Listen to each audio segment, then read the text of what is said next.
Okay, so we cleared the first part of Dracula's castle in Aria of Sorrow. Then over there on the right is the first castle map, which gives you a view of Dracula's castle that we have not explored yet. You'll find these periodically throughout the castle, and you can also buy them too, so that way it completes your map a little bit more.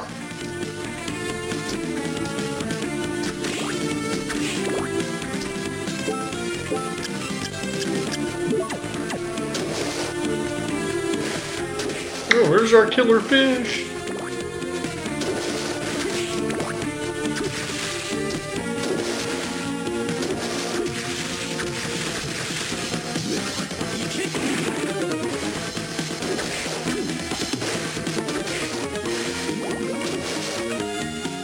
And there's another area that you're going to need the ability to walk on water to reach, as well as the double jump. You'll get that later. This right here, we can't go any further. We're able to now glide with this ability, which enables us to reach a part of the castle that we weren't able to go to before. But over there on the right, we're going to need the ability to walk underwater in order to proceed further. That'll come later in the game.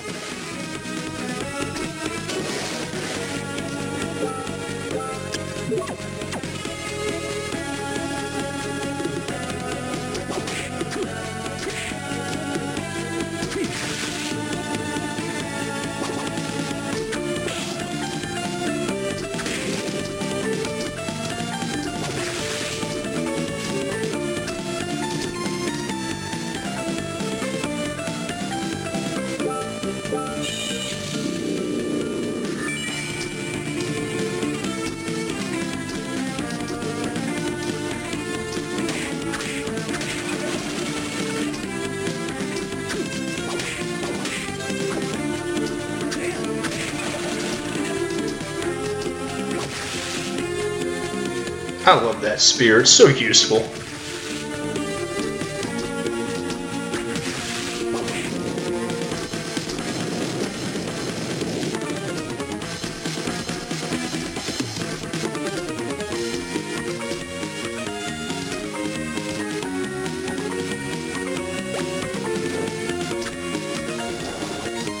This enemy can be quite bothersome because it always retracts its head when you try to strike it, and it can definitely deal some damage here. I use abilities to really destroy it. It just seems to be out of reach of my weapon.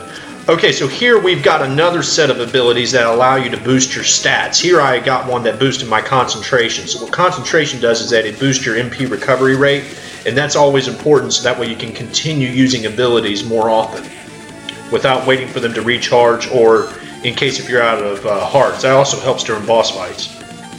And here with a zombie soldier, they will occasionally drop knives, and I think it's a combat knife is what it's called, and those are really useful at this point in the game. It's got really, really short range, but it's very high powered.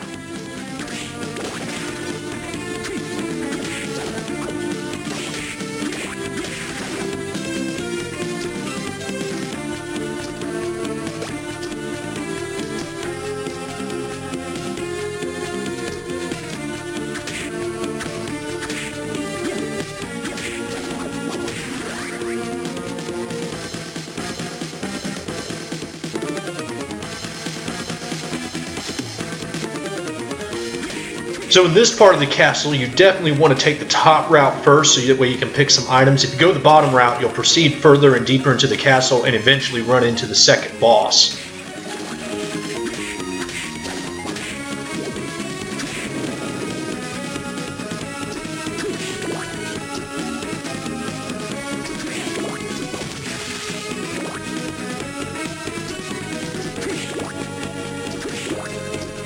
If you noticed on the candlesticks that they drop hearts, but when you have a full MP gauge, they will drop money. Right now you can't use any money because you have no shops to buy from, but later on you will, and they can be actually quite useful. So in that case, it may be beneficial to use your abilities, not quite as often as the way I use them, but I just do it for fun. And plus it's normal mode. In normal mode, you really won't need access to the higher level weapons until very late in the game, when you're basically fighting the final set of bosses. But right now, you won't need that.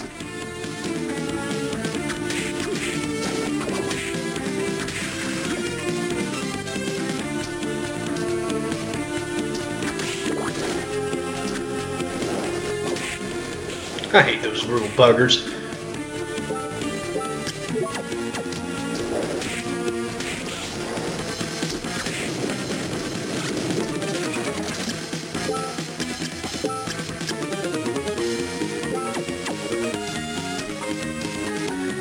Again, compared with earlier Castlevania games, this is much more of a game of stamina. It's about staying alive. It's about managing your health, managing your MP bar, making sure you're not drained of either one, choosing between whether you want to boost defense or boost other stats to increase your offense or abilities to get items, those sorts of things. And here I'm trying to reach over to that ledge. I can't remember if you need the double jump to get there or not, but I think that you do. I'm just trying to see if glide will take me over there. It just looks like I'm just short of it, so I'll come back to it later, I suppose.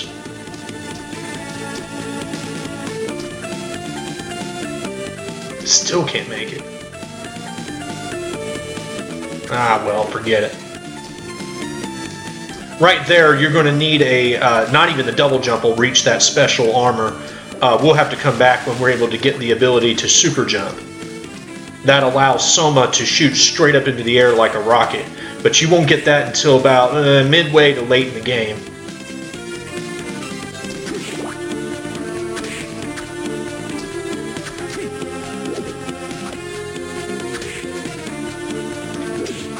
Great thing about this game, as well as other Castlevania games, is a lot of times you can defeat an enemy simply by ducking and dodging their moves. You can also use your weapon to block their attacks when they shoot projectiles at you.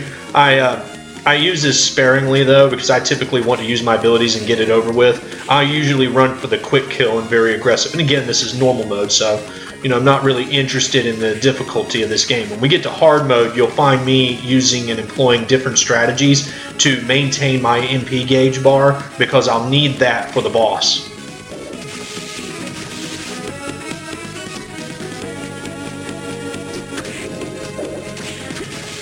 See those little ghosts right there? They give you an ability that allows you to summon a spirit. Those attacks are actually quite powerful. They're a little costly, and the attack is a little unpredictable, but it definitely tends to be very useful, especially if you're surrounded. So you'll find me switching between that ability and the less costly spear throw later on in the game. Oh, I picked up my combat knife. See, look at the power on the combat knife. It's got short range, but you can attack very quickly, and plus you can do tons of damage. It doesn't really work well in bosses, though, because in bosses you need to keep your distance from them, but definitely when it comes to killing baddies in 1 or 2 hits, this is your weapon to use for now. Eventually, though, you're going to get far better weapons than the combat knife, but it'll suffice for now, especially when it comes to killing these zombies and that little bone skeleton.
And it doesn't look like I'm going to get to the boss during this video. I think I'll have to end up midway. This is taking a little bit longer than I expected, just because I'm traversing through the insides of Dracula's castle. Okay, see that sword up there? You're going to need the final ability to reach that, called the Bat. You won't get that until the very end of the game, but I believe that weapon is one of the strongest weapons in the game. So, and if I'm not mistaken, I think it is the strongest weapon. I just can't remember. It's been a while since I've actually played this game through, but we'll definitely be coming back to get that weapon. Sometimes you'll find that baddies will drop items or equipment that are pretty strong at that point in the game, and then you'll find it later on in the castle sitting around, like that leather plate that I found, but you're going to find out it's useless because you already have it. It's still, that's the great thing about this game, because you know, a lot of times when you play through it, you're going to get access to items or abilities that you didn't get in another playthrough, and so it really enhances the replay value of a game like this. It makes it really fun. Definitely in hard mode though. I'll definitely tell you though, for abilities and equipment that I do remember which bad guys drop, which ones are really useful. You're going to find that there are certain enemies that have got some ultra powerful abilities, but their drop rates are so low. But if you're able to ever get one of them, you're really going to start ruling the day.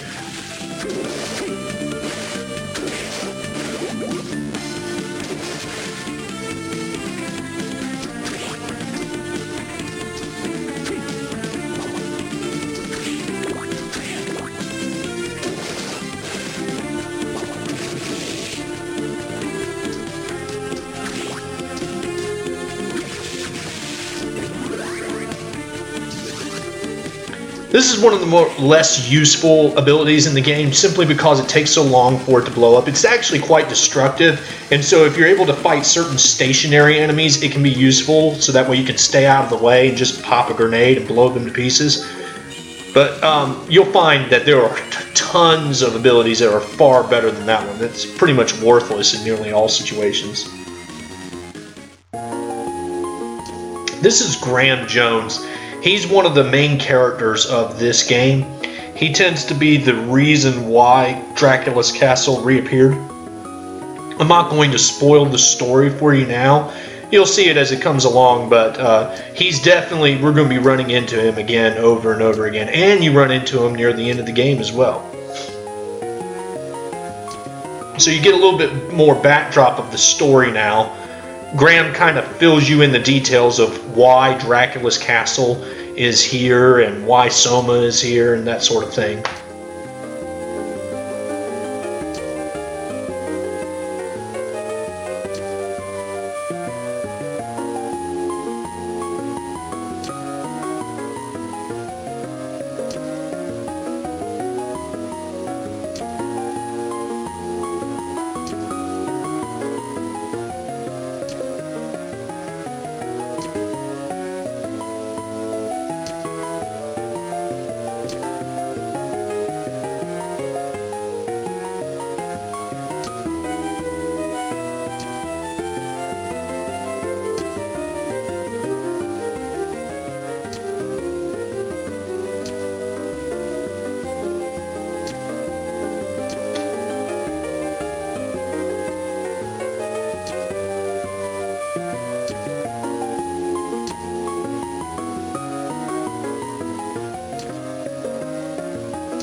Thank God we're over with. So in the next video, I'll definitely cover the second boss.